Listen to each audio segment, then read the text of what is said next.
Ancient Echoes, 20 Calming Stories from the Ancient World. 1.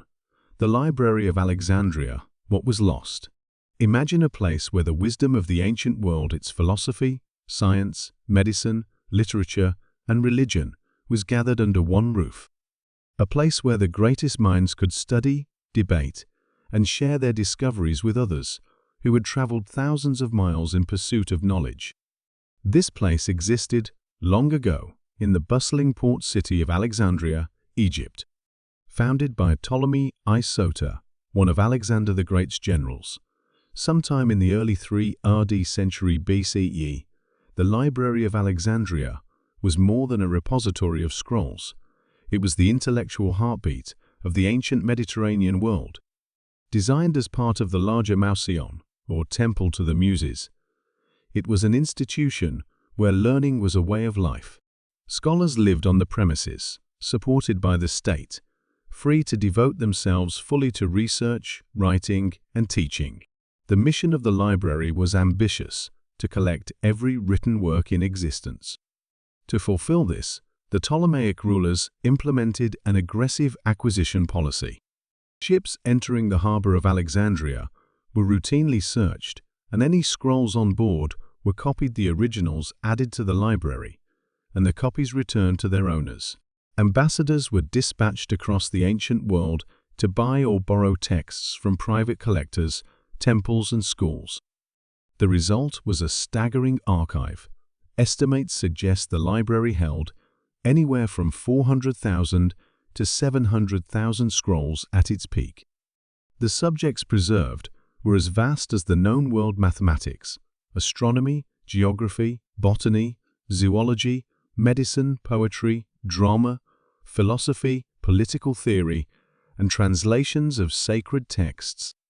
Texts were stored in various languages, including Greek, Egyptian, Hebrew, Aramaic, and Sanskrit, and many were translated into Greek by the resident scholars. Some of the most significant literary and scientific works in history were copied or even composed within the library's walls. Eratosthenes, the library's chief librarian, calculated the circumference of the Earth with astonishing accuracy using simple geometry and a long stick. Hipparchus made advancements in astronomy by compiling and comparing Babylonian star charts. Callimachus compiled the first known library catalogue, the Pinakes, listing the scrolls and organizing them by subject and author. But the Library of Alexandria was more than just a scholarly institution. It was a symbol. It stood for the belief that knowledge could unite people from different cultures, that wisdom could be shared across borders and generations. It reflected the vision of the Hellenistic world, where the pursuit of understanding was considered a noble and divine act. Then, like so many wonders of the ancient world, it disappeared. Not in a single catastrophic blaze, as often romanticized, but likely in a series of events over centuries. The first major damage may have come in 48 BCE, during Julius Caesar's siege of Alexandria. As Caesar set fire to the Egyptian fleet, the flames reportedly spread to the docks and nearby warehouses, where a portion of the library's scrolls were stored. Later, under Roman rule, the library declined in prominence. Some historians believe the Emperor Aurelian's military campaigns in the 3rd century CE caused additional destruction. Others point to the rise of Christianity and the purging of pagan institutions as a possible cause of the library's demise. In the 4th century, the Serapeum, a temple closely associated with the library, was destroyed by a Christian mob. Still others claim that the final blow came in 642 CE, when Muslim forces conquered Alexandria, though historical evidence for this is weak and debated. In the end, there was no single moment when the Library of Alexandria fell into ruin. Instead, it faded, neglected, diminished, and eventually lost. The scrolls, made of papyrus, decayed over time. Floods, fires, wars, and changing ideologies all played a role. The loss is immeasurable. Unique works by philosophers, poets, historians, and scientists vanished without a trace. Imagine if we still had the complete plays of Sophocles, the philosophical treatises of Democritus, or early medical texts from Egypt and India. What ancient technologies might we have discovered? What cures? What stories? And yet, the memory of the library lives on. It survives in legend, in inspiration, and in efforts to rebuild. In 2002, Egypt inaugurated the Bibliotheca Alexandrina, a modern library and cultural center near the original site, dedicated to preserving knowledge and fostering international dialogue. The story of the Library of Alexandria is a cautionary tale and a call to action. It reminds us that knowledge is fragile, that even the greatest treasures can be lost, and that the preservation of learning is one of humanity's most sacred responsibilities. It also reminds us of the wonder that once was a place where seekers from across the world gathered in the name of wisdom, where scrolls lined the walls, and where the dreams of countless civilizations met and mingled in the quiet rustle of parchment. 2. The Epic of Gilgamesh, the first hero's journey. More than 4,000 years ago, in the fertile land between the Tigris and Euphrates rivers, a story was etched into clay tablets that would become the world's first great epic. Known today as the Epic of Gilgamesh, this ancient tale emerged from the Sumerian city of Uruk in what is now modern-day Iraq. Passed down through centuries, written in cuneiform on sun-baked tablets, the story of Gilgamesh has survived the fall of empires and the erosion of time, continuing to inspire readers and scholars around the world. Gilgamesh, the central figure of the tale, was a historical king who ruled Uruk around 2700 BCE. Yet in the epic, he is elevated to demigod status, 2/3 divine and 1/3 mortal. Possessed of immense strength and unmatched beauty, he is a ruler feared by his people. His arrogance and tyranny prompt the gods to intervene. To temper Gilgamesh's pride, they create a wild man, Enkidu, his equal in strength and opposite in nature. Enkidu begins his life among animals, living in the wilderness, uncivilized and free. He is eventually tamed by a woman named Shamhat, who introduces him to human life, food, drink, companionship, and culture. Through her, Enkidu transforms into a man of reason and joins civilization, eventually traveling to Uruk to confront Gilgamesh. The two titans clash in a fierce battle, but neither emerges victorious. Recognizing their mutual strength and spirit, they become close companions. Their friendship is a central pillar of the epic, illustrating themes of loyalty, growth, and shared destiny. Together, they embark on daring adventures that test their strength and defy the gods. They journey to the cedar forest to confront the monstrous guardian Humbaba. Though warned against this quest, the duo proceeds, driven by glory and pride. With the blessings of the sun god Shamash, they defeat Humbaba and return as heroes. Their next challenge comes when the goddess Ishtar offers her love to Gilgamesh. He rejects her, recalling her betrayal of former lovers. Enraged, Ishtar sends the bull of heaven to punish him. Gilgamesh and Enkidu slay the bull, further angering the divine order. The gods decide that one of the two must pay for their defiance. Enkidu falls ill, and despite Gilgamesh's desperate prayers, he dies. Enkidu's death marks a turning point. Gilgamesh is overwhelmed by grief and haunted by the reality of his own mortality. His fear of death becomes a driving force. Abandoning his kingdom, Gilgamesh embarks on a long and perilous journey to discover the secret of eternal life. He seeks Utnapishtim, a man who survived a great flood and was granted immortality by the gods. Along the way, Gilgamesh faces lions, scorpions, and a perilous sea. He meets Siduri, the alewife, who advises him to cherish the joys of mortal life, and Urshanabi, a boatman who helps him reach Utnapishtim. Utnapishtim recounts the story of the flood, a tale with striking parallels to later biblical narratives, and tests Gilgamesh's resolve. He challenges him to stay awake for 6 days and 7 nights to prove his worth. Gilgamesh fails. Yet, as a final chance, he is told of a magical plant that can restore youth. He finds the plant, but while bathing, a serpent steals it away. Gilgamesh returns to Uruk empty-handed but transformed. He understands that immortality is not the absence of death, but the legacy one leaves behind. He gazes upon the great walls of Uruk, his creation, and takes pride in the civilization he has built. The Epic of Gilgamesh is more than a heroic tale. It is a profound meditation on friendship, loss, the search for meaning, and the acceptance of mortality. Its questions remain timeless. What makes a life worthwhile? How do we cope with death? What does it mean to be human? Written in the dawn of civilization, the epic has echoes in later mythologies and literature, from Homer's Odysseus to modern stories of quest and transformation. Its survival is a testament to the power of storytelling and the human desire to find meaning in suffering. Thanks to the rediscovery of the tablets in the 19th century, including fragments housed in the British Museum, we are able to hear the voice of ancient Mesopotamia, a voice that still speaks with clarity, wisdom, and emotion across 4 millennia. 3. Cleopatra and the burning of the Nile scrolls. In the waning days of ancient Egypt, one figure stood as a symbol of resilience, intellect, and empire. Cleopatra II Philopator, the last pharaoh of Egypt, ruled a kingdom at the crossroads of East and West. Her reign came during one of the most turbulent periods in Mediterranean history, a time of civil wars, shifting alliances, and the growing power of Rome.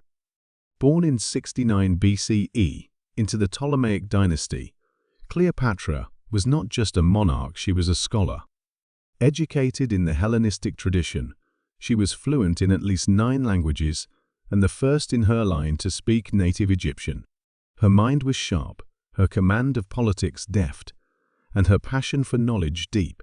Cleopatra ruled from Alexandria, a city founded by Alexander the Great and home to the famed Library of Alexandria. The library was more than a storehouse of scrolls. It was a center of scholarship, translation, and innovation. By the time of Cleopatra's reign, it had suffered damage and possible decline, but it still represented the intellectual zenith of the ancient world. Cleopatra surrounded herself with scholars, philosophers, physicians, and engineers. She sought not only to preserve Egypt's ancient traditions, but also to position Alexandria as a beacon of culture and science. Her palace may have overlooked the library itself, and her court would have been rich with debate and discourse. In 48 BCE, as civil war consumed the Roman Republic, Julius Caesar arrived in Alexandria, pursuing his rival Pompey. What followed was a political entanglement that altered the course of history. Cleopatra famously had herself smuggled into Caesar's quarters, wrapped in a rug or linen sack, depending on the account. Her charm, wit, and intelligence captivated Caesar, and their alliance was both personal and political. During the ensuing conflict between Caesar and Cleopatra's brother, Ptolemy XIII, a fire broke out near the docks. Ancient sources, including Plutarch, suggest that the flames may have spread to storage areas holding scrolls associated with the Library of Alexandria. How much was lost is unknown, but the event is often linked with one of the great cultural tragedies of antiquity. Some historians argue that only warehouses and shipping archives were destroyed. Others believe that priceless texts, perhaps tens of thousands of scrolls, were lost forever. Whether the damage was total or partial, the symbolic loss was profound. It marked a moment when the ancient world's vast reservoir of knowledge faced irreversible decline. After Caesar's assassination, in 44 BCE, Cleopatra aligned herself with Mark Antony, another powerful Roman leader. Their relationship was passionate and politically charged. Together, they envisioned a revived Eastern Empire centered in Alexandria. But their ambitions clashed with those of Octavian, Caesar's heir and the future Augustus. The conflict culminated in the naval battle of Actium in 31 BCE. Cleopatra and Antony were defeated. Retreating to Egypt, they awaited their fate. In a final act of defiance and dignity, they each took their lives. Antony, by falling on his sword; Cleopatra, according to legend, by allowing an asp to bite her. With Cleopatra's death in 30 BCE, the Ptolemaic dynasty ended. Egypt became a Roman province. The legacy of its ancient wisdom, its language, religion, and scholarship, slowly faded under Roman rule. Yet Cleopatra's story did not die. She became a figure of fascination across centuries. Roman poets cast her as a dangerous temptress. Renaissance artists painted her as a tragic heroine. Modern historians see her as a powerful, multifaceted leader, navigating impossible circumstances. The burning of the scrolls, whether literal or symbolic, represents more than just the loss of parchment. It represents the fragility of human achievement.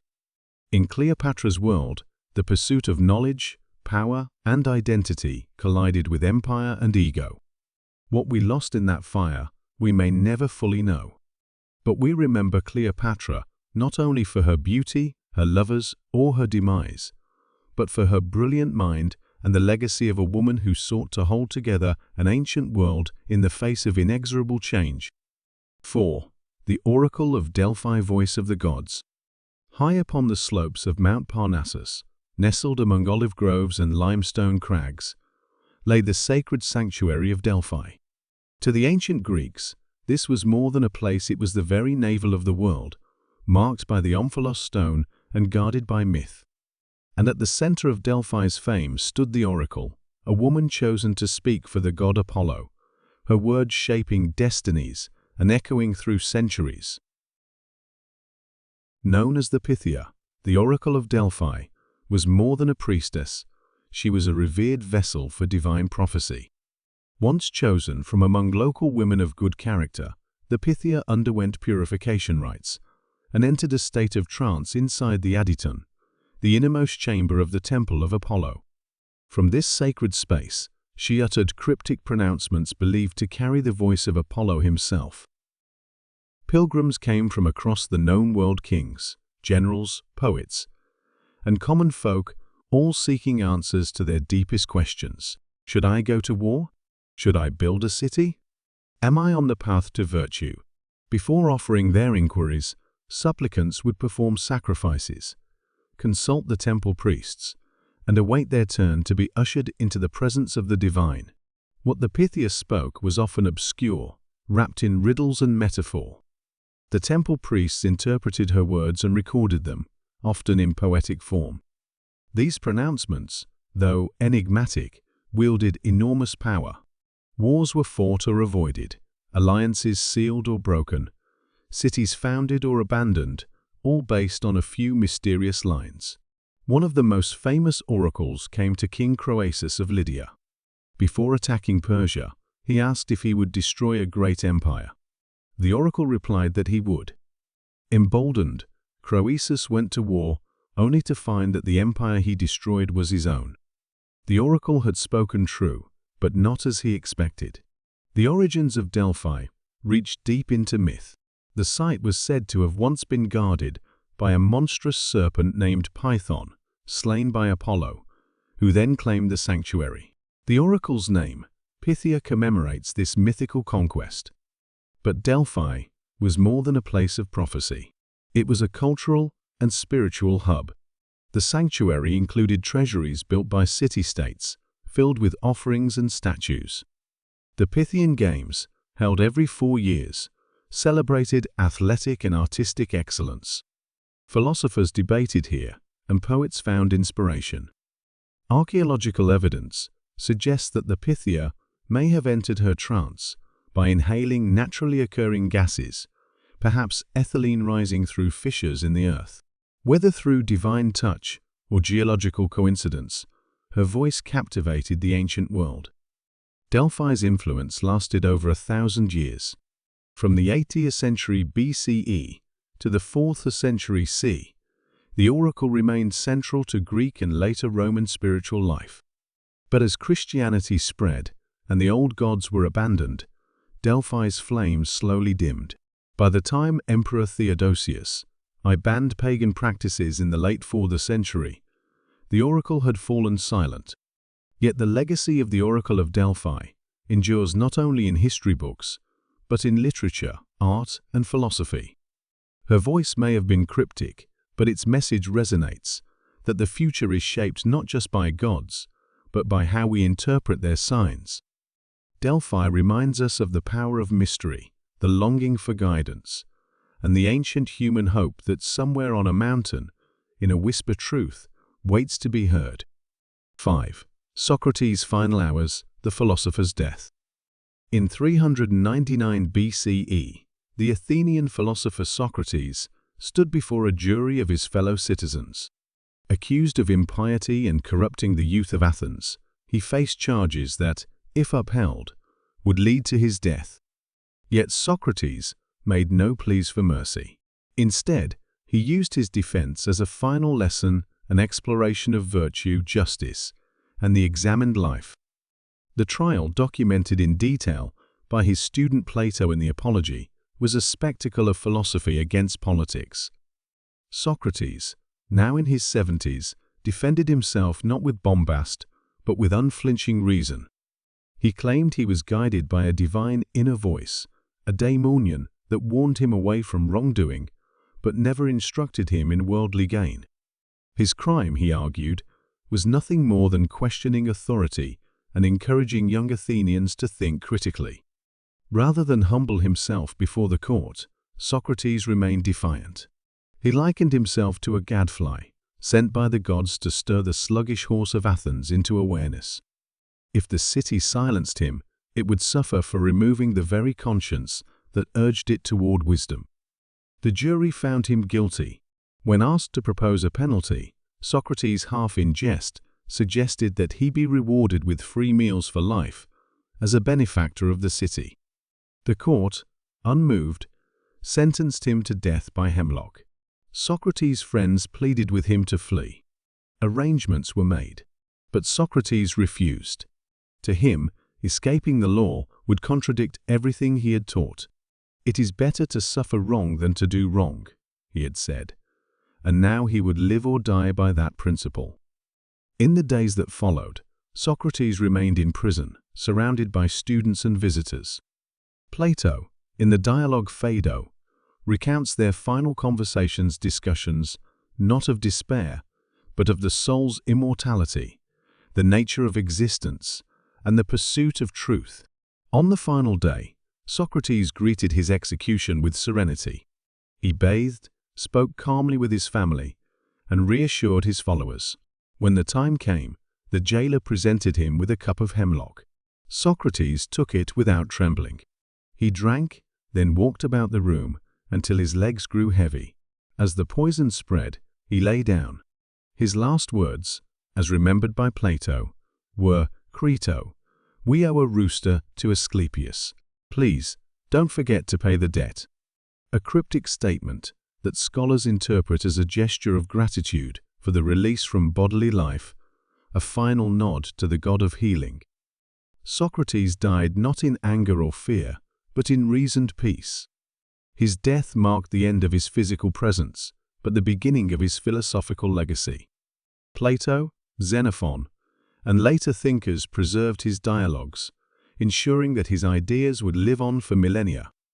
The image of Socrates calmly drinking poison has become a timeless symbol of integrity and intellectual courage. He was not a man of wealth or rank, but his influence shaped the very foundation of Western philosophy. To live an examined life, he taught, was not just noble, it was essential. In the end, Socrates chose truth over comfort, principle over survival. And in doing so, he gave the world a final lesson, that philosophy is not just a practice of the mind, but a way of living and dying with honor. 6. Secrets of the Silk Road, a world connected. Long before the rise of the modern global economy, a network of trade routes spanned continents, connecting east and west in a vast web of commerce, culture, and communication. This network, known today as the Silk Road, stretched from the imperial cities of China across the deserts of Central Asia, through Persia and Mesopotamia, and onward to the bustling ports of the Mediterranean. Though not a single road, but a constellation of overland and maritime paths, the Silk Road shaped the ancient world in profound and enduring ways.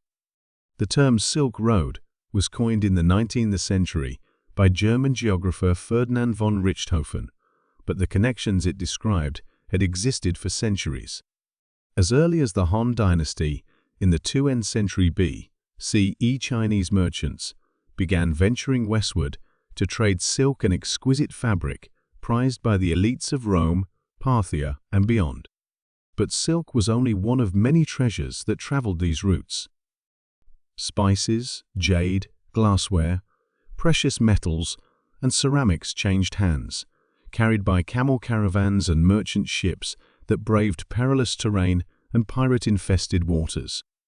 Yet the true magic of the Silk Road lay not in goods, but in ideas.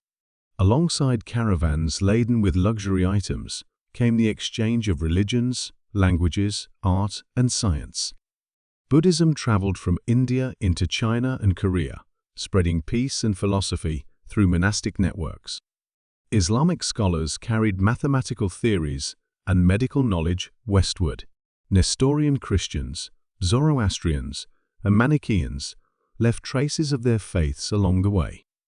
This cultural fusion gave birth to hybrid styles of architecture, cuisine, and belief.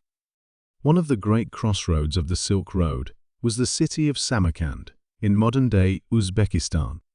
Famed for its blue-tiled mosques and bustling bazaars, Samarkand became a melting pot of cultures under rulers like Timur and his descendants. Travelers such as Marco Polo marveled at the diversity of goods and peoples they encountered.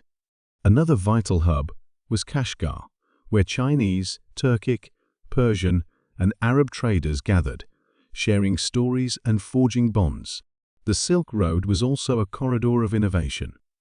Paper, invented in China, spread westward and revolutionized record-keeping.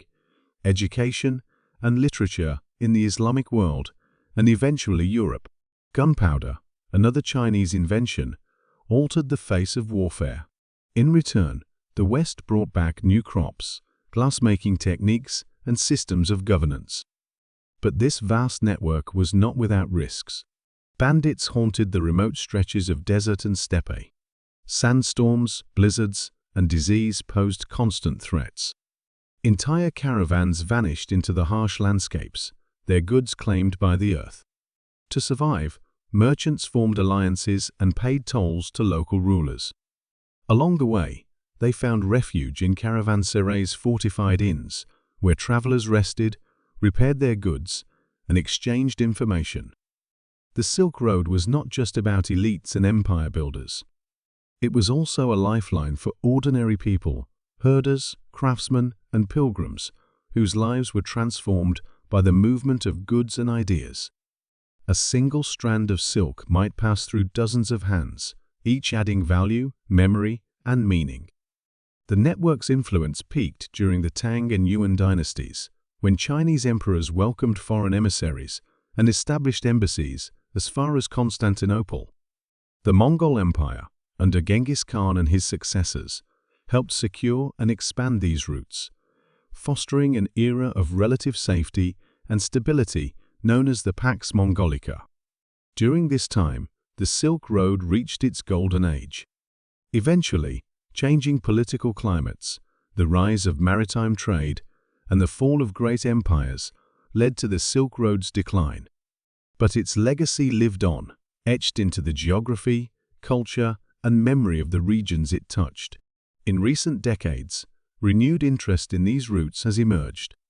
The Chinese-led Belt and Road Initiative seeks to recreate a modern Silk Road, connecting Asia, Africa, and Europe through infrastructure and commerce.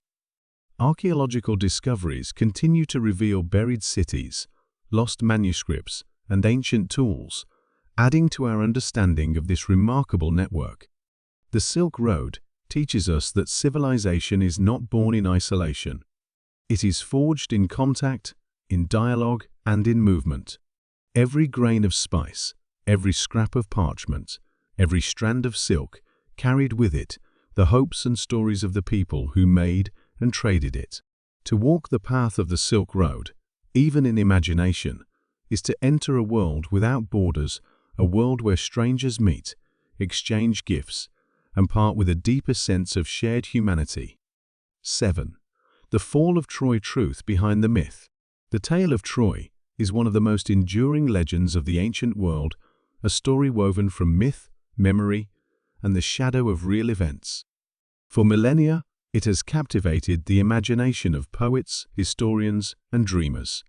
At the heart of the legend lies a city that fell not by sword alone, but by cunning, fate, and the will of the gods. According to Greek mythology, the Trojan War began when Paris, a prince of Troy, abducted Helen, the wife of the Spartan king Menelaus. Helen's beauty was said to be so extraordinary that her abduction launched 1,000 ships. Led by King Agamemnon, a coalition of Greek forces besieged the city of Troy for 10 long years. Their struggle was immortalized in Homer's epic, the Iliad, a work that, though focused on a short period near the war's end, brought its characters Achilles, Hector, Odysseus, and others to immortal fame. The war ended, so the legend goes, when the Greeks pretended to withdraw, leaving behind a massive wooden horse as an offering to the gods. The Trojans brought the horse inside their fortified walls, unaware that Greek soldiers were hidden within. Under cover of night, the warriors emerged, opened the gates, and allowed the Greek army to storm the city. Troy burned, and the war was won. But for centuries, the story of Troy was considered just that, a story. A work of fiction, beautiful and tragic, that changed in the late 19th century when a determined German archaeologist named Heinrich Schliemann set out to prove that Homer's Troy was real.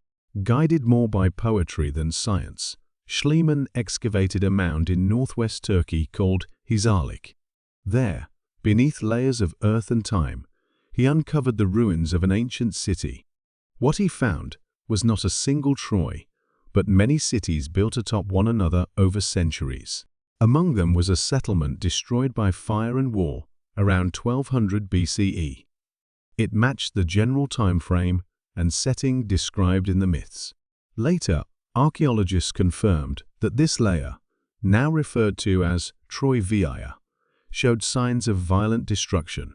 Whether this was the city of Priam and Hector remains debated, but the idea that there was a historical kernel beneath the myth gained credibility. The archaeological Troy was a well-fortified city with massive stone walls, towers, and gates. It was strategically located near the Dardanelles, a vital waterway linking the Aegean and Black Seas. Control of this area meant influence over trade routes and maritime power.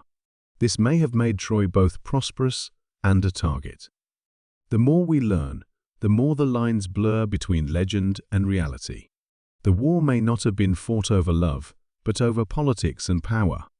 Helen's abduction could symbolize a trade dispute, a diplomatic betrayal, or the defiance of a rising power.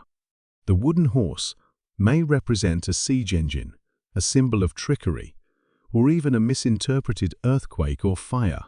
Still, the literary Troy lives on, not just in Homer's Iliad, but in Virgil's Aeneid, where the fall of Troy gives rise to the myth of Rome's founding.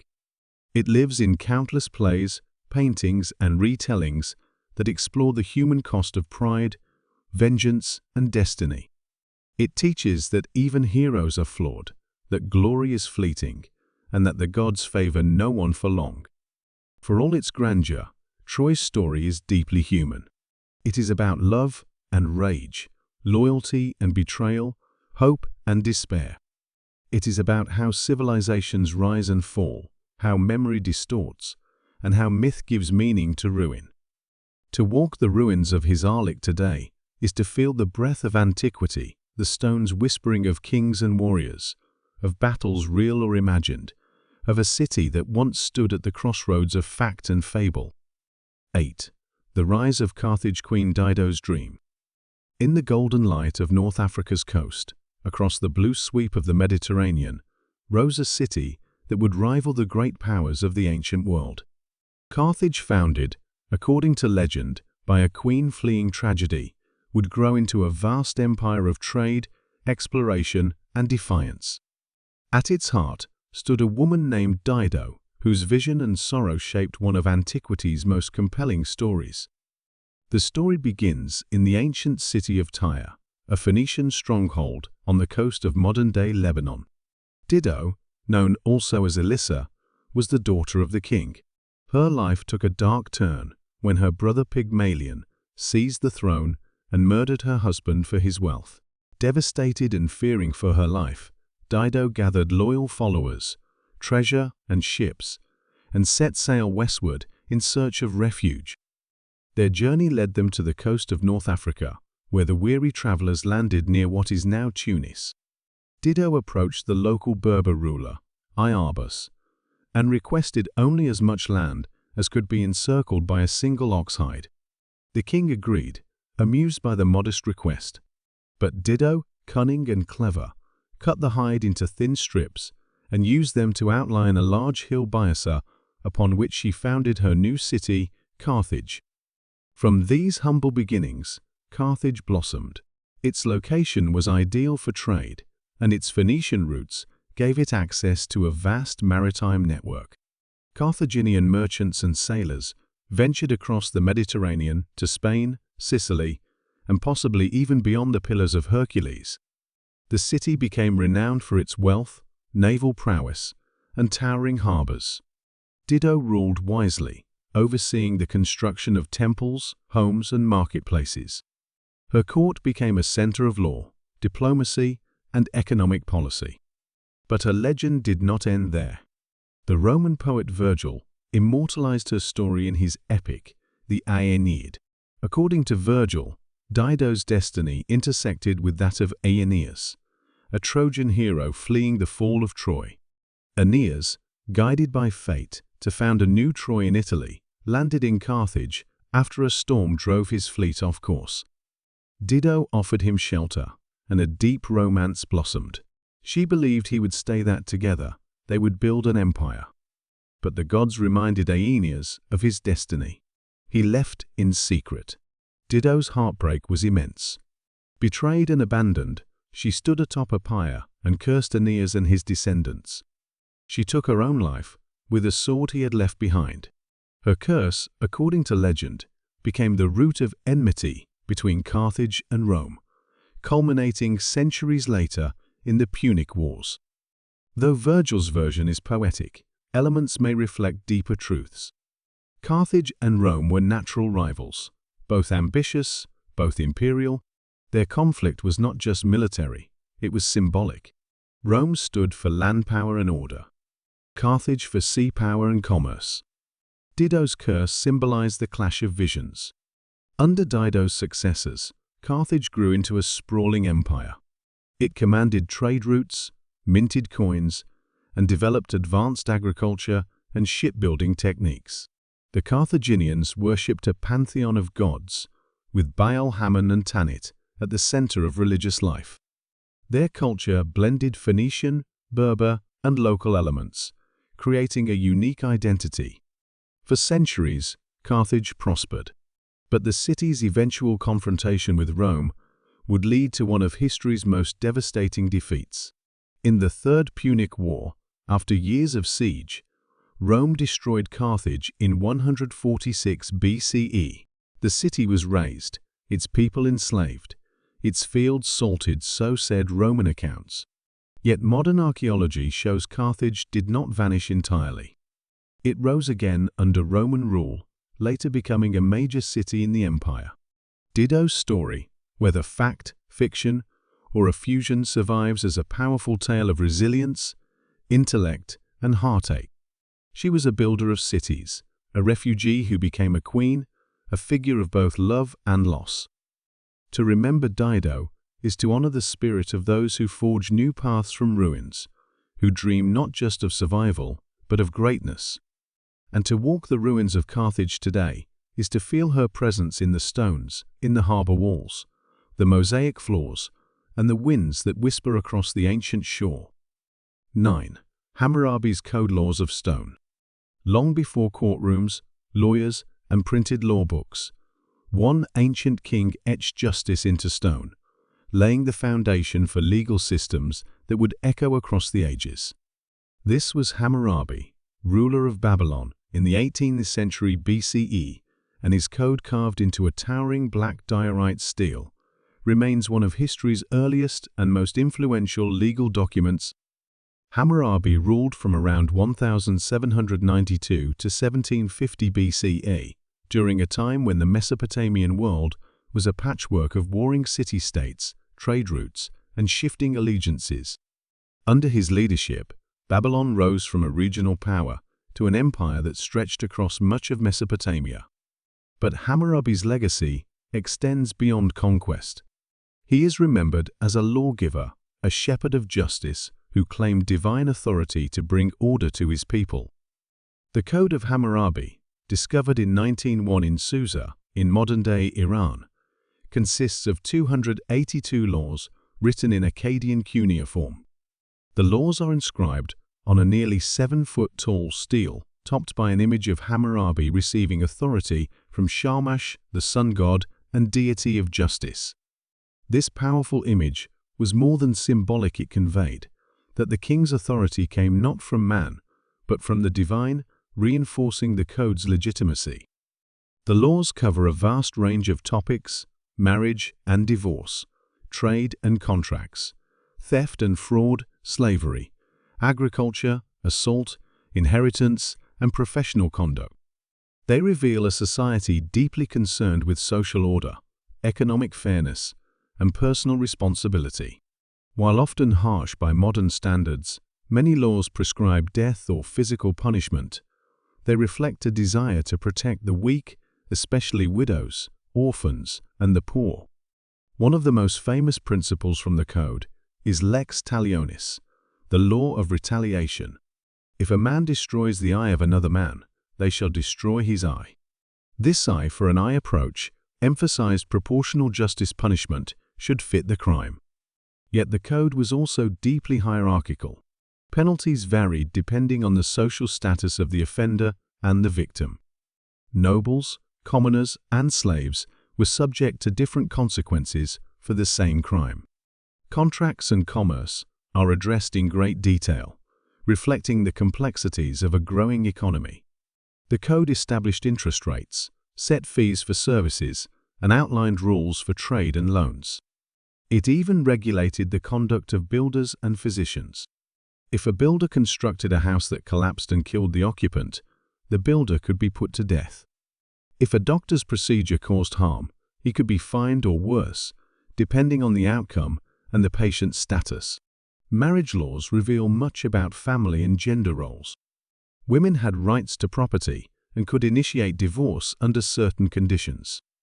Yet they remained legally dependent on male guardians, fathers, husbands, or sons. Adultery was harshly punished, especially for women, reflecting a patriarchal society focused on lineage and inheritance. Despite its rigidity, the Code of Hammurabi was revolutionary.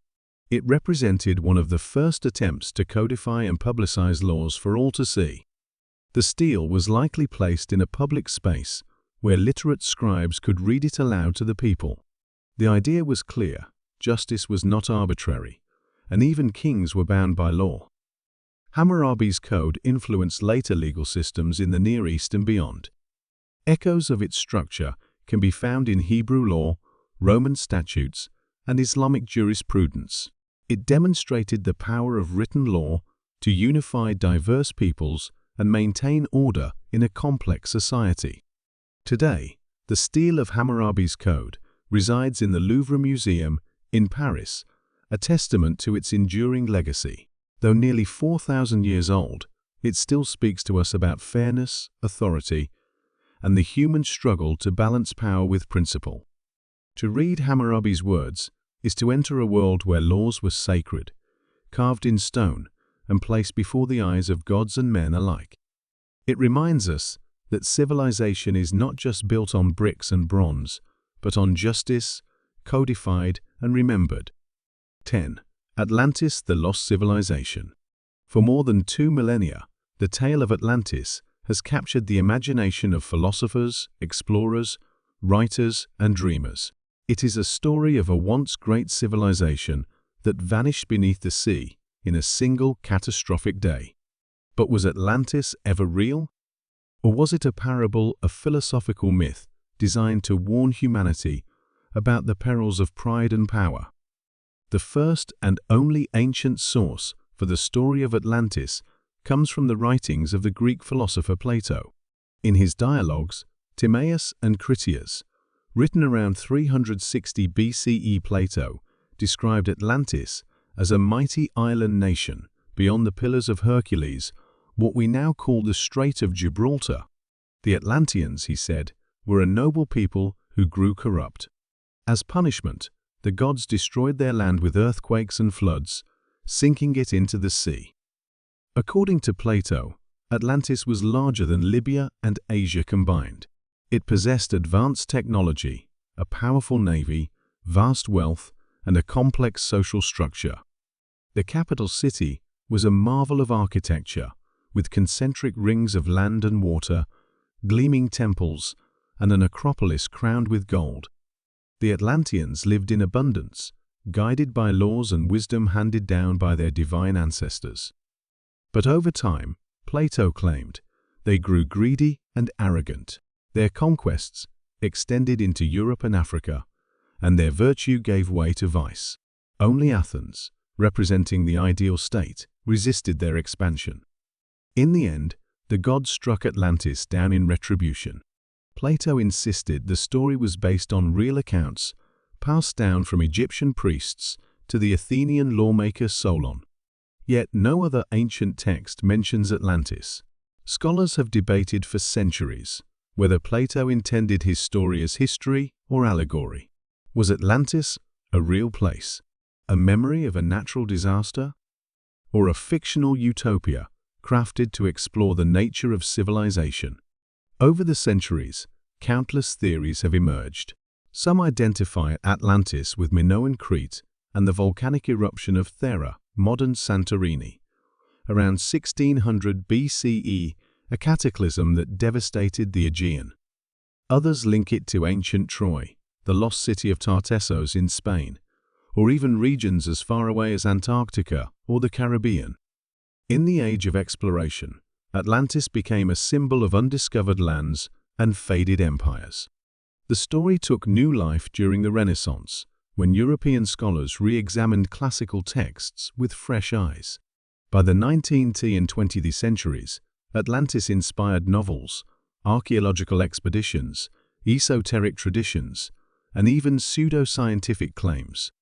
Writers like Jules Verne, Ignatius Donnelly, and Helena Blavatsky gave the legend renewed vigor, transforming it into a metaphor for spiritual enlightenment, technological superiority, or ancient alien contact. Yet modern archaeology offers no definitive proof of an Atlantis matching Plato's description. Still, his tale continues to resonate, perhaps because it reflects timeless truths. The fall of Atlantis echoes the fragility of human achievement. Like Babel, Rome, or even modern nations, it warns that unchecked ambition, hubris, and moral decay can bring down even the greatest of civilizations. There is another reason Atlantis endures. It represents a longing, a yearning for something lost, a place where knowledge and beauty flourished, a society advanced beyond its time.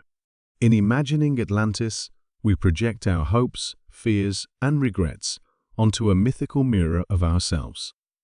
Whether or not Atlantis ever existed beneath the waves, it lives on in our minds. It calls to us from deep time, not just as a puzzle to be solved, but as a parable to be pondered, a reminder that what we build may vanish, but the stories we tell can endure forever. 11. The Hanging Gardens of Babylon, myth or marvel.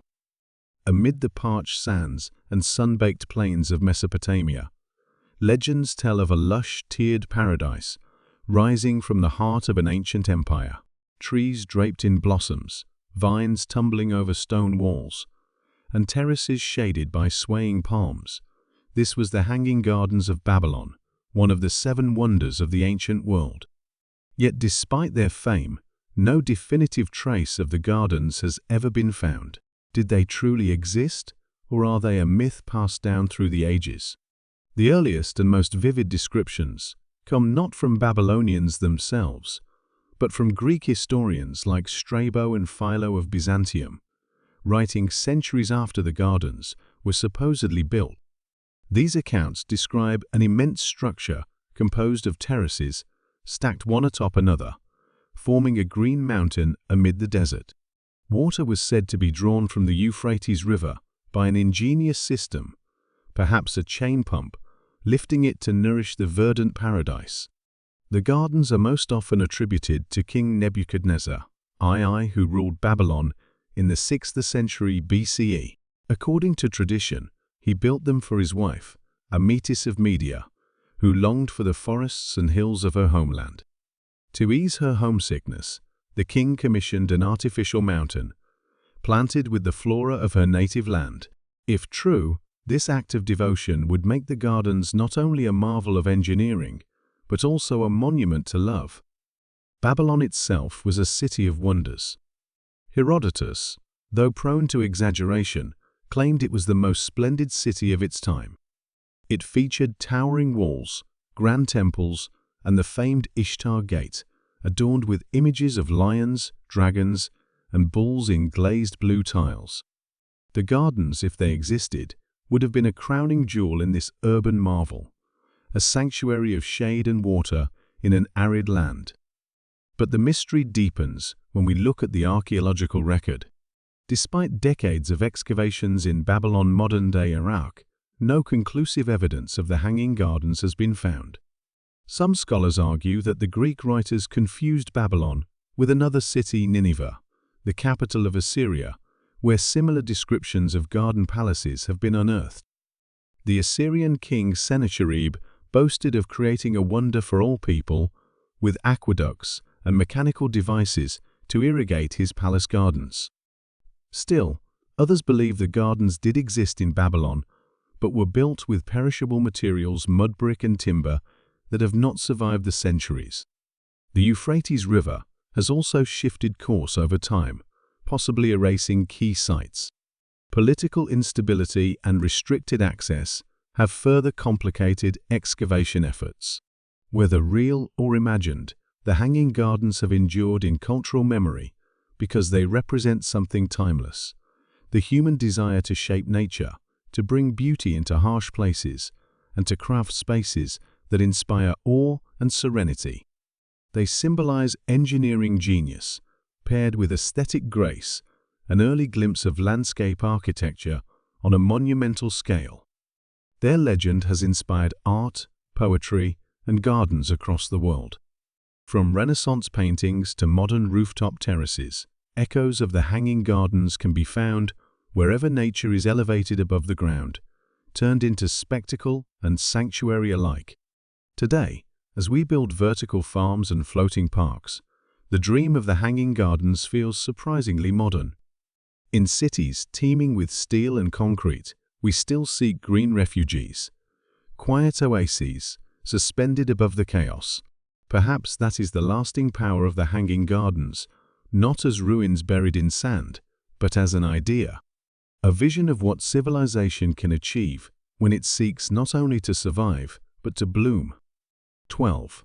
The Pharaoh's Tomb: Secrets of the Afterlife. Deep beneath the golden sands of the Egyptian desert lies a realm of silence and mystery. Carved into limestone cliffs and hidden by time, the tombs of Egypt's pharaohs hold the echoes of a civilization obsessed with eternity. These tombs, especially those in the Valley of the Kings, are more than burial sites. They are gateways to the afterlife, filled with art, ritual, and cosmic symbolism. Ancient Egyptians believed that death was not an end, but a transition. The afterlife, known as the Field of Reeds, was a mirror of life on earth, only better. To reach it, a soul had to navigate trials, face judgment, and prove its worth. The pharaoh, seen as both a mortal ruler and divine being, required an elaborate path to ensure his resurrection and union with the gods. That journey began with the tomb.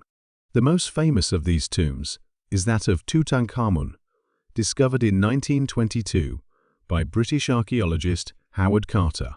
Unlike the many plundered tombs of earlier dynasties, Tutankhamun's was nearly intact, a dazzling time capsule of gold, jewels, and sacred relics. The golden death mask, inlaid with lapis lazuli and quartz, has become an icon of ancient Egypt. But beyond its glittering treasures, the tomb tells a deeper story of faith, artistry, and eternal preparation.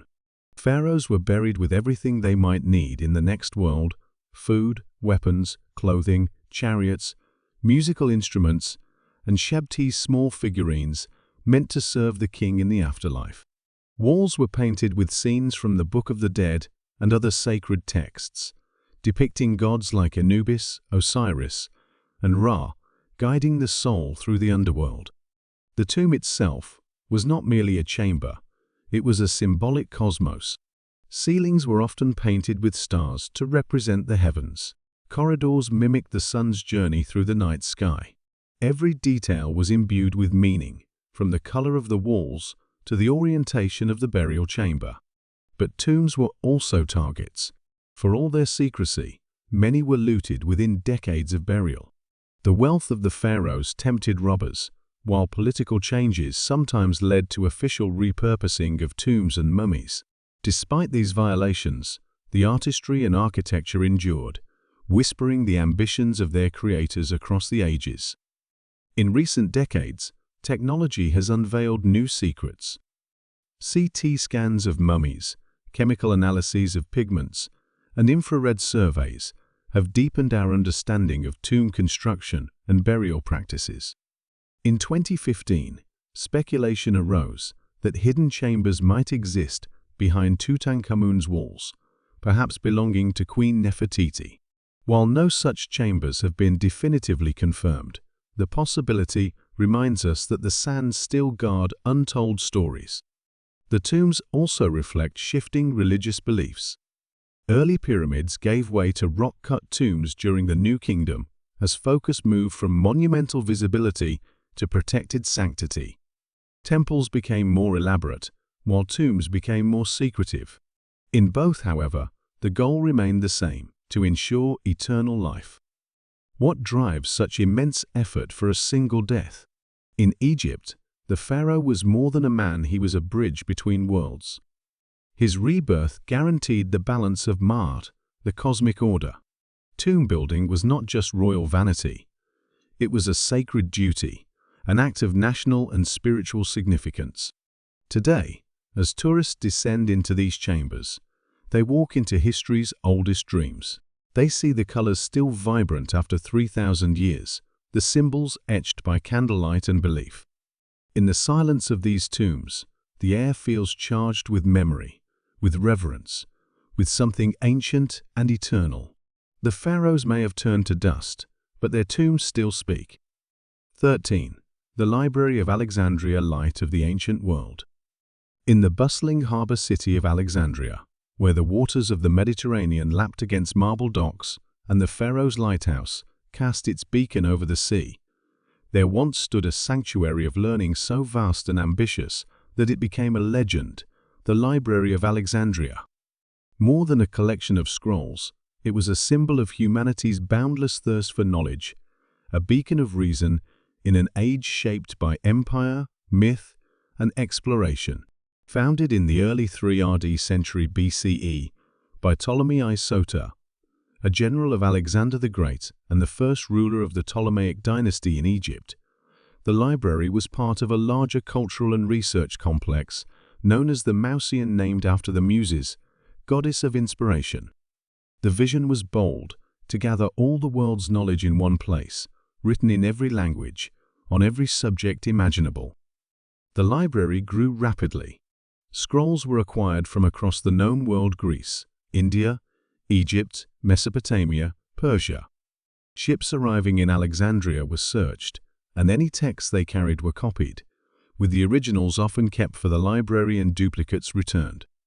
Scholars estimate that at its height, the library may have housed between 40,000 to 400,000 scrolls, each painstakingly handwritten on papyrus. But the library was more than a repository. It was a vibrant intellectual hub. Scholars from every land came to study, debate, and translate. Mathematicians, poets, physicians, astronomers, and philosophers gathered under one roof, working in a spirit of inquiry that transcended borders. Among them were legendary figures like Euclid, the father of geometry, Eratosthenes, who calculated the Earth's circumference with remarkable accuracy, and Hipparchus, who mapped the stars.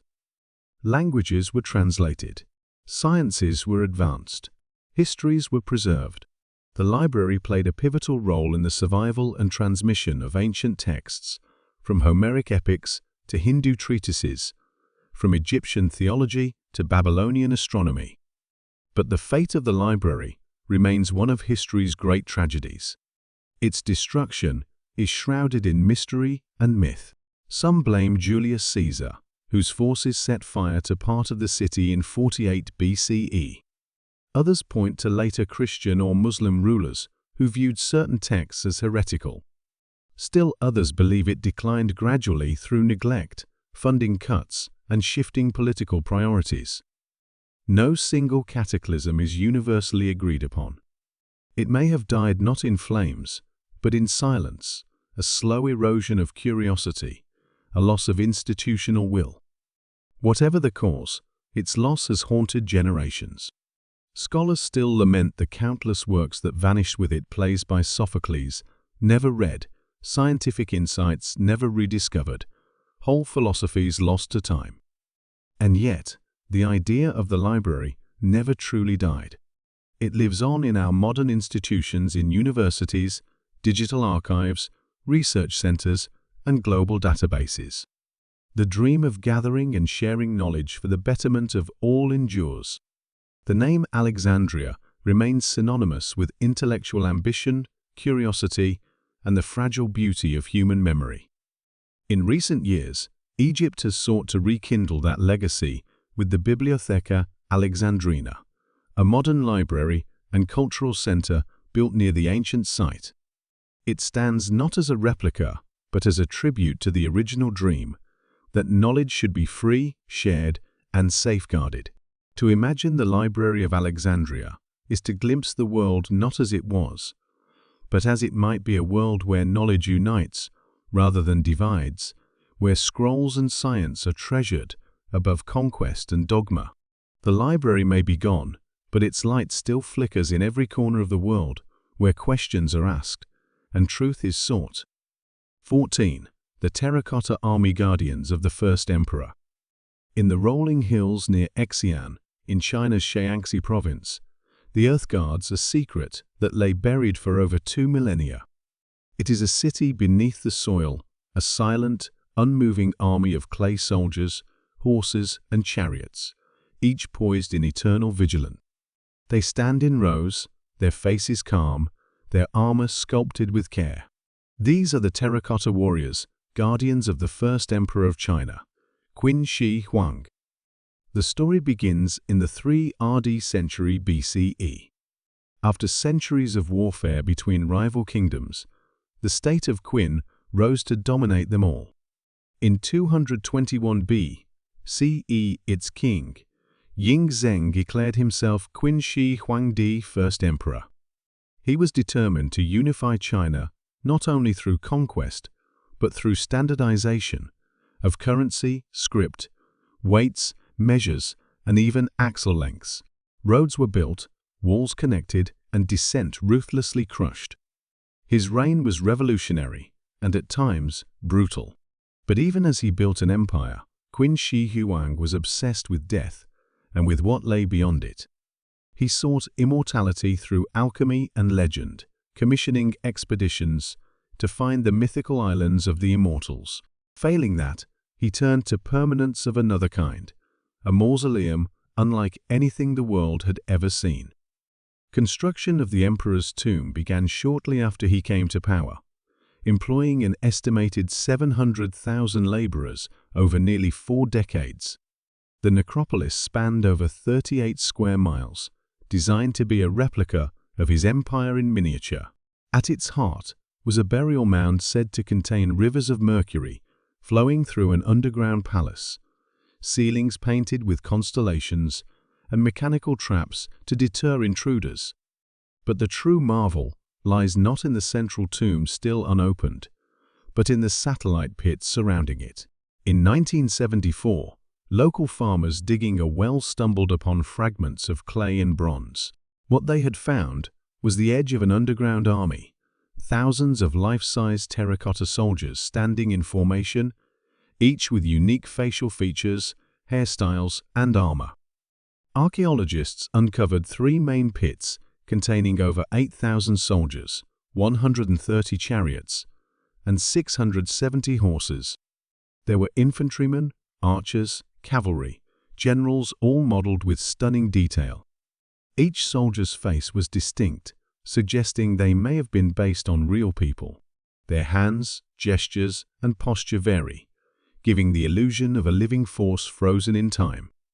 Beyond the warriors, additional pits held non-military figures, acrobats, musicians, officials perhaps, to entertain and serve the emperor in the afterlife. Bronze cranes, swans, and ducks, as well as cooking utensils and weapon caches, hint at the completeness of the emperor's otherworldly domain. What is remarkable is not only the scale of the army, but the craftsmanship. Weapons were mass-produced, but precisely engineered, some with chrome-plated surfaces to resist corrosion. The soldiers were once painted in vibrant colors, reds, blues, greens, that have faded or flaked away upon excavation. Recent technologies attempt to preserve these pigments, but the full splendor remains elusive. The purpose of the army was clear: to protect Qin Shi Huang in death, as he had been guarded in life. But it also reflected a broader vision, an emperor who saw himself as divine, destined to rule even beyond mortality. Despite his unification of China, Qin Shi Huang's reign was short. He died in 210 BCE during a journey to the eastern provinces. His death was kept secret for weeks, during which his retinue transported his corpse in a carriage reportedly filled with rotting fish to mask the smell. His empire soon unraveled, replaced by the Han dynasty. His tomb, however, remained sealed and largely forgotten. For centuries, legends spoke of a vast tomb surrounded by deadly traps and rivers of poison. But no one had imagined the scale of what lay beneath the fields near Xi'an. Even today, much of the site remains unexcavated. Fears of damaging the central burial chamber and the unverified presence of mercury have stalled any attempts to open it. And so, the first emperor rests, still guarded by his terracotta legions. The terracotta army represents more than a funerary tradition. It is a bridge between worlds, between heaven and earth, ruler and ruled, past and present. It tells of a civilization capable of staggering ambition, technical sophistication, and deep spiritual conviction. It reveals the lengths to which humanity will go to preserve legacy and defy time. As you walk among the warriors today, in the massive hangars that house them, a hush often falls over the crowd. There is something humbling in their presence. These are not just statues. They are memories sculpted in clay, standing watch across the centuries, waiting for their emperor to rise again. 15. Pompeii, the city, frozen in time. In the summer of 79 CE, life in the bustling Roman town of Pompeii carried on as usual. Merchants sold olives and wine in the forum. Children played in the narrow streets. Wealthy citizens reclined in fresco-covered villas, while craftsmen hammered bronze or baked bread in open-air ovens. Few took note of the mountain that loomed in the distance, Mount Vesuvius. It had not erupted in living memory. To the people of Pompeii, it was just another part of the horizon. But beneath the surface, Pressure had been building for centuries. And then, on a day that would become infamous, the mountain exploded, unleashing death and destruction with unimaginable force. Vesuvius erupted with a column of ash, rock, and gas that rose over 20 miles into the sky. It rained down on the surrounding towns, burying them in pumice and debris. The eruption lasted nearly 2 days. Those who fled early may have escaped. Those who stayed were caught in pyroclastic surges, superheated flows of gas and ash that rushed down the slopes, moving faster than a galloping horse. Pompeii, along with its neighbor Herculaneum, vanished beneath a thick shroud of volcanic material. Homes, temples, streets, entire lives were entombed in an instant. Over 2,000 people died, their final moments preserved in haunting detail. And then, silence. For nearly 1,700 years, Pompeii lay forgotten, buried beneath layers of earth and myth. Occasional discoveries hinted at the town's presence, but systematic excavation began only in the 18th century. What emerged from the soil stunned the world, an ancient city, nearly intact, frozen in time. Unlike most ruins, Pompeii was not eroded or rebuilt over centuries. It was sealed and protected. Walls still bore vibrant frescoes. Mosaics shimmered under the dust. Graffiti covered public buildings, political slogans, romantic notes, even jokes and insults. It was as if the people had only just left. Plaster casts of the dead brought the tragedy into vivid focus. By pouring plaster into voids left in the ash, archaeologists recreated the shapes of victims at the moment of death. Some are curled in fetal position. Others reach for loved ones. A dog lies chained, contorted in agony. These casts are not mere artifacts, they are witnesses. The buildings of Pompeii tell a story of Roman life in remarkable detail. There were bathhouses with sophisticated heating systems, taverns with menus carved into stone, and temples to Jupiter, Apollo, and Isis. The amphitheater hosted gladiatorial games for up to 20,000 spectators. Villas such as the House of the Faun showcased exquisite artistry statuary, atriums, and sprawling gardens. The city's layout reveals social hierarchies. The elite lived in spacious homes with intricate mosaics, while the poor resided in cramped apartments. Shops were built into residences. Streets featured stepping stones to cross during floods and grooves worn by chariot wheels. Yet Pompeii was not perfect. It had brothels, crime, inequality. It was a living city, vibrant, flawed, complex. Modern science continues to unlock Pompeii's secrets. Recent excavations have uncovered frescoes, kitchens, and previously unknown victims. Advanced imaging and analysis of bones and DNA provide insights into diet, health, and origins. Carbonized food loaves of bread, still in ovens, offer direct glimpses into daily life. And Vesuvius still looms, a reminder that nature's fury can strike at any moment. Pompeii remains one of the most poignant sights in human history. It shows us not only how people lived, but how they died. It reminds us that life is fragile, civilizations fleeting. Yet in that fragility lies beauty. A laugh etched in graffiti. A fresco of a dancing satyr. A loaf of bread never claimed. To walk Pompeii's streets is to walk through time not in ruins, but in memory. Not a ghost town, but a moment suspended forever in ash and silence. 16. For centuries, the voices of ancient Egypt had been silenced, locked behind a script no one could read. Temples stood mute. Tombs whispered only through symbols.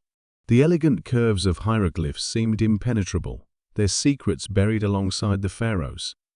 Then, in the summer of 1799, a slab of stone was discovered near the Egyptian town of Rosetta, and everything changed.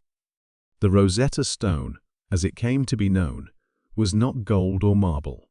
It was a simple granodiorite tablet, broken and incomplete, about 4 feet tall. Yet etched into its surface were three scripts: ancient Egyptian hieroglyphs at the top, Demotic script in the middle, and ancient Greek at the bottom. It was this trilingual inscription that would bridge the gap between modern scholars and the ancient world. The stone was found by French soldiers during Napoleon's Egyptian campaign, near the ruins of a fort. Recognizing its potential importance, scholars and linguists in Napoleon's entourage quickly began studying it. But when British forces defeated the French in Egypt, the Rosetta Stone was seized and taken to London, where it would become one of the crown jewels of the British Museum. The inscription on the stone was a decree issued in 196 BCE by priests in Memphis honoring Pharaoh Ptolemy V. It was not a holy text or a historical epic, but a political message repeated in 3 languages to ensure it reached every audience in Egypt: priests, bureaucrats, and Greek-speaking elites. Ironically, the stone's very ordinariness made it extraordinary.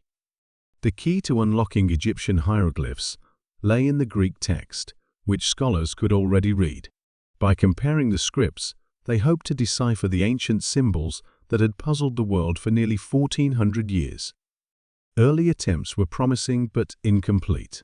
English scientist Thomas Young made progress by identifying that the cartouche's oval shapes, enclosing hieroglyphs, contained royal names. But the breakthrough came from a young Frenchman, Jean-François Champollion. Champollion was a prodigy, obsessed with ancient languages. He knew Coptic, the last phase of the Egyptian language still used in Christian liturgy. In 1822, after years of meticulous study, he announced that hieroglyphs were not just symbols or pictures, but a combination of phonetic signs and ideograms. He had cracked the code. His Lettre M. Dossier marked the birth of Egyptology as a true science.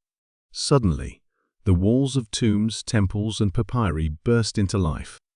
Names, prayers, hymns, and histories could be read again after more than a millennium of silence. The impact was profound. Entire civilizations became accessible voices once thought lost could now speak. The history of Egypt's dynasties, its gods, its laws, and its people unfolded in scrolls and stones across the Nile Valley. The Rosetta Stone itself became more than a tool, it became a symbol. A monument not only to ancient culture, but to human perseverance in the face of mystery. It represents the power of language to transcend time, the thrill of intellectual discovery, and the enduring desire to understand where we come from. To stand before the stone today is to witness a turning point in history. Its black surface is scratched, its edges chipped, but its words still echo. They remind us that knowledge, once lost, can be reclaimed, that silence is not forever, and that even the most ancient of languages can, with patience and care, speak again. 17. Long before Odysseus set sail, or Achilles stormed Troy, there was another hero of Greek legend whose journey spanned continents, defied the gods, and united a band of the greatest warriors in myth. His name was Jason, and his quest for a magical fleece of gold would become one of the most enduring adventure tales of the ancient world. The story begins in Iolcus, a kingdom in Thessaly. Jason was the rightful heir to the throne, but his uncle Peleus had usurped it. When Jason returned as a grown man to claim his place, Peleus, fearing prophecy and loss of power, proposed a challenge. If Jason could retrieve the fabled golden fleece from the distant land of Colchis, he would surrender the throne. It was a task designed to kill the young man, but Jason accepted. The golden fleece was no ordinary treasure. It came from a winged, divine ram sent by the gods to rescue 2 children, Phrixus and Helle, from a murderous stepmother. The ram carried them to safety across the sea, but Helle fell into the waters, giving her name to the Hellespont. Phrixus reached Colchis, where he sacrificed the ram and hung its golden fleece in a sacred grove guarded by a serpent that never slept. To retrieve it, Jason would need a ship and a crew like no other. He commissioned a ship called the Argo, crafted by the shipwright Argus with divine help from Athena. Into it was built a piece of sacred oak from Dodona that could speak prophecies. The crew, known as the Argonauts, was a constellation of heroes: Hercules, Orpheus, Atalanta, Castor, and Pollux, and others. They were the avengers of their age, each with unique gifts and legendary destinies. Their voyage was no ordinary sea crossing. It was a perilous odyssey through mythical landscapes and divine challenges. At Lemnos, they encountered a society ruled entirely by women who had murdered their husbands. At Cyzicus, they mistakenly killed a friendly king, only to mourn him deeply upon realizing their error. In Mysia, Hercules left the group while searching for his missing squire, and never rejoined the voyage.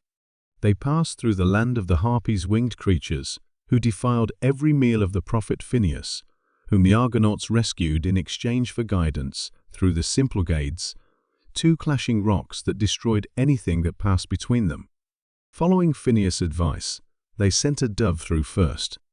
When it survived, they rowed with all their might and passed through just as the rocks collided behind them, never to move again. Finally, they reached Colchis, ruled by King Aetes. The fleece hung in his sacred grove, guarded not only by the serpent, but also by his pride and suspicion. Aetes agreed to give Jason the fleece, but only if he could complete a series of impossible tasks: yoke fire-breathing oxen, plow a field with them, sow it with dragon's teeth, and defeat the warriors who would spring from the ground. Jason despaired until help came from an unexpected source. Medea, the king's daughter and a powerful sorceress, fell in love with Jason. With her magical aid, he completed the tasks. She gave him a potion to protect him from flames, helped him survive the earthborn warriors, and finally lulled the sleepless serpent to rest so Jason could seize the golden fleece. They fled Colchis together, pursued by her father. The escape was bloody. In some versions, Medea killed her brother and scattered his limbs in the sea, forcing her father to stop and collect them. In others, they evaded capture through trickery and storms sent by the gods. Jason returned to Iolcus a hero. But the story doesn't end in triumph. Medea, having betrayed her homeland for Jason, was later cast aside when he sought a political marriage. In revenge, she murdered their children, a tale that would become the tragic centerpiece of Euripides' famous play. Still, the voyage of the Argonauts endures as one of the first great adventure epics in Western storytelling. It's a saga of bravery, betrayal, love, and loss. A journey that charts not just oceans, but the full spectrum of human emotion and divine caprice. To hear it is to remember a time when heroes sailed by starlight. Gods whispered in tree trunks, and golden treasures waited at the edge of the world. 18. The Inca Road arteries of the Andes. High in the jagged peaks and deep valleys of the Andes Mountains, a marvel of ancient engineering wins its way across 25,000 miles of treacherous terrain. It crosses deserts, rivers, snowcaps, and rainforests.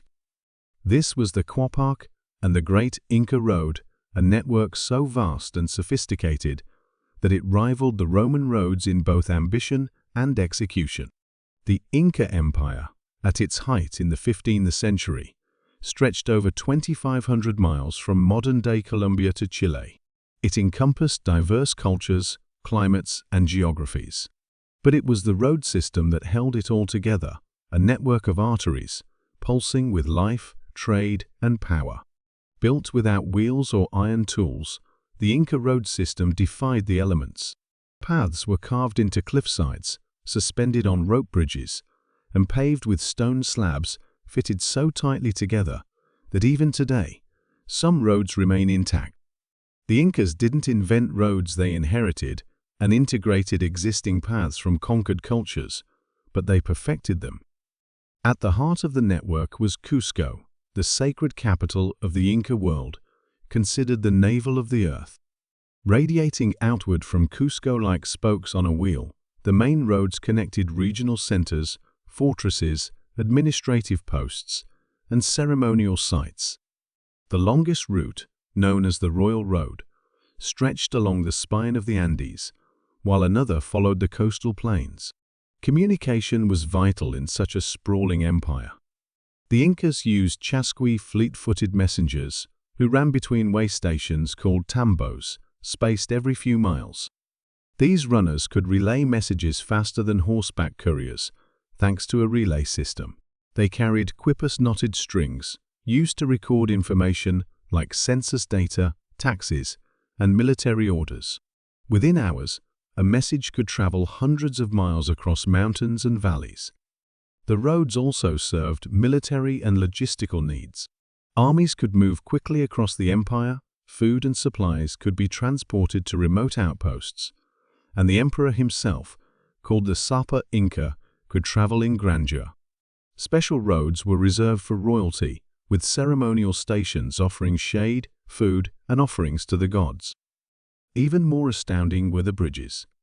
To cross deep gorges and raging rivers, the Incas constructed rope bridges from woven grass, anchored between stone abutments.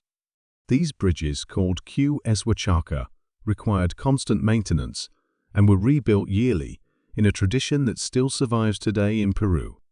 They demonstrate the Incas' profound understanding of tension, load-bearing, and the natural materials at their disposal. But the roads were more than functional, they were sacred. Travel was an act of spiritual connection.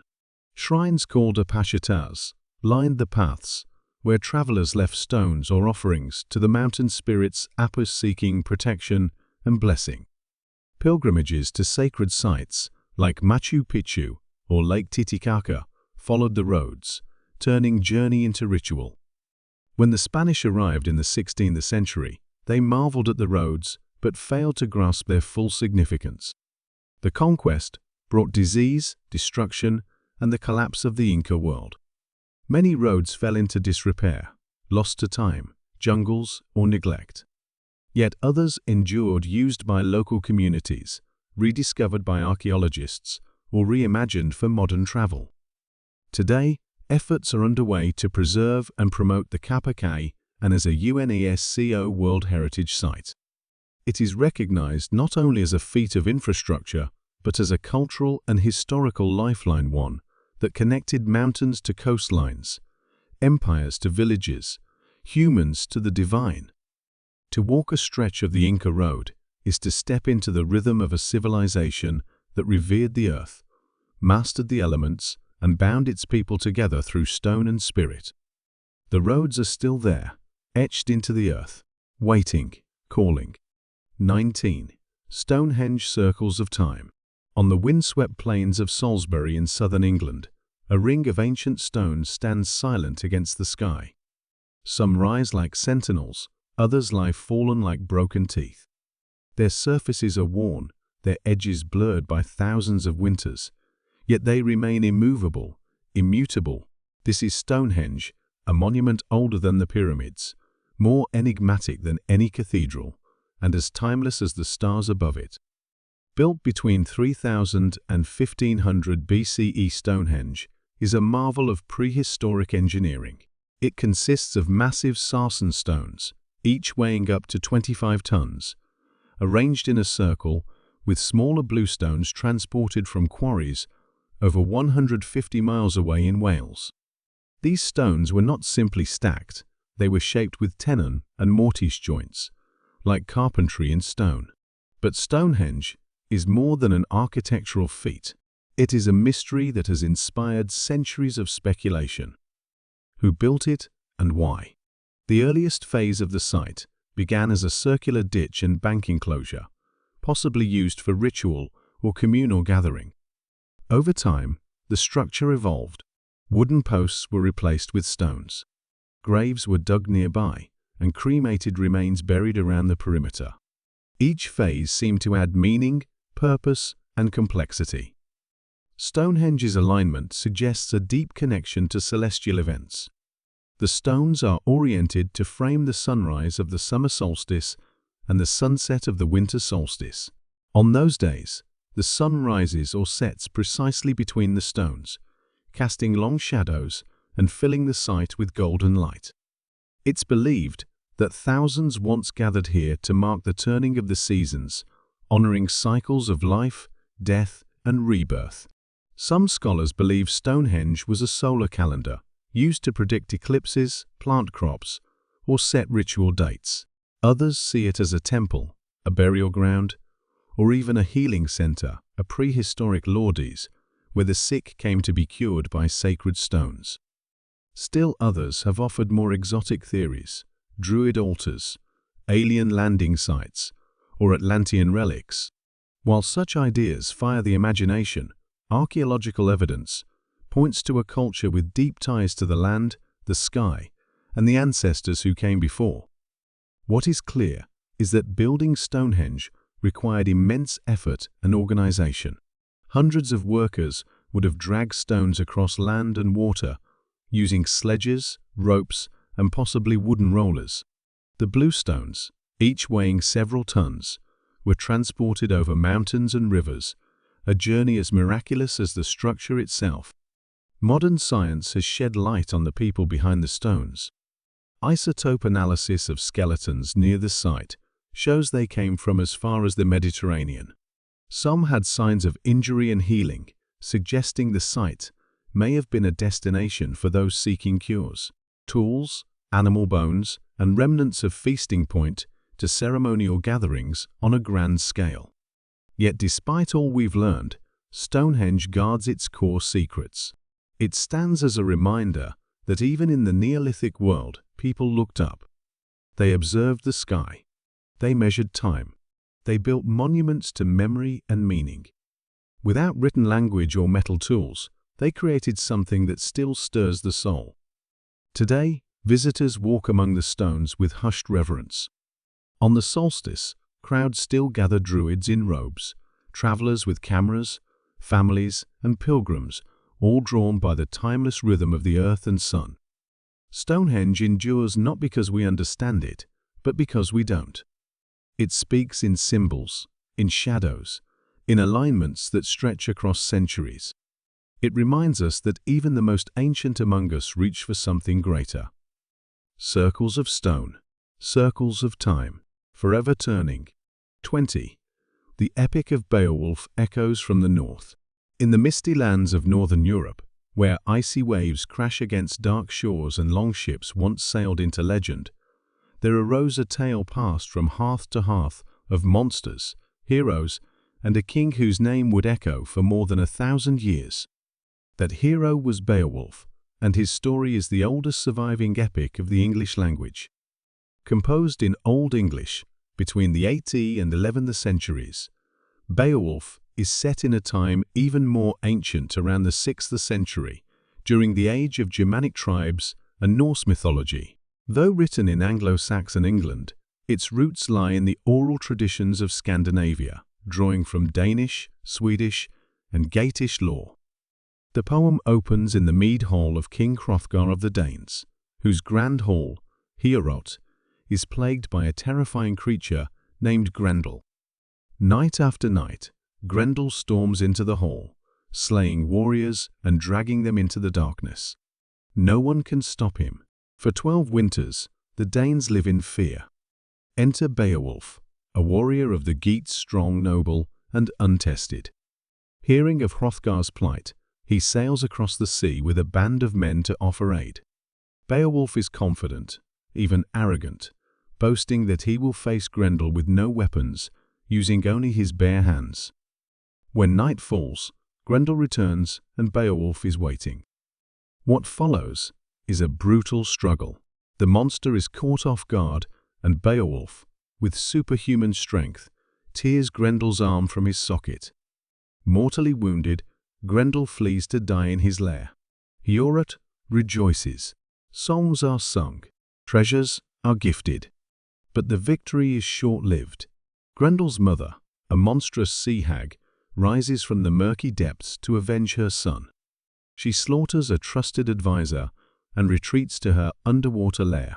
Beowulf follows her into the dark waters, diving into an otherworldly realm. In her den, Amidst bones and the remnants of her victims, they battle. Beowulf nearly loses, but finds a giant's enchanted sword and decapitates her, emerging triumphant once again. The Danes praise him. His fame grows. But the poem does not end in triumph. Decades pass. Beowulf becomes king of the Geats and rules in peace for 50 years. Then, in his old age, another threat arises. A dragon, awakened by a stolen cup from its hoard, begins to ravage the kingdom. Beowulf, though aged, resolves to face the beast alone. In the climactic battle, Beowulf wounds the dragon but is mortally injured. Only one of his warriors, Wiglaf, remains by his side. Together they slay the creature, but Beowulf's fate is sealed. As he dies, he asks for a barrow, a burial mound built by the sea, so that sailors will remember his name. The final lines of the poem mourn him. They said that of all the kings upon the earth, he was the man most gracious and fair-minded, kindest to his people, and keenest to win fame. But Beowulf is more than a hero's tale. It is a reflection of a world in transition, a pagan warrior culture, shaped by emerging Christian values. Themes of fate, weird, loyalty, honor, and legacy run deep. There are monsters without and monsters within. Beowulf himself struggles with pride, mortality, and the weight of kingship. The poem's survival is miraculous. It exists in a single manuscript, the Noel Codex, nearly lost in a fire in 1731. For centuries, it languished in obscurity, dismissed as a relic. It wasn't until the 20th century, thanks to scholars like J.R.R. Tolkien, that Beowulf was recognized as a work of profound literary and cultural significance. Its influence is vast. You can hear echoes of Beowulf in Tolkien's The Lord of the Rings, in the rise of modern fantasy, in films and video games, in every story where a lone hero faces impossible odds for the sake of others. Today, to read Beowulf is to reach back across time, not to a fairy tale, but to the deep roots of Northern Europe's storytelling tradition. It is a reminder that even in the coldest lands, in the darkest nights, the light of courage can burn bright. And though Beowulf fell, his name and his story endures.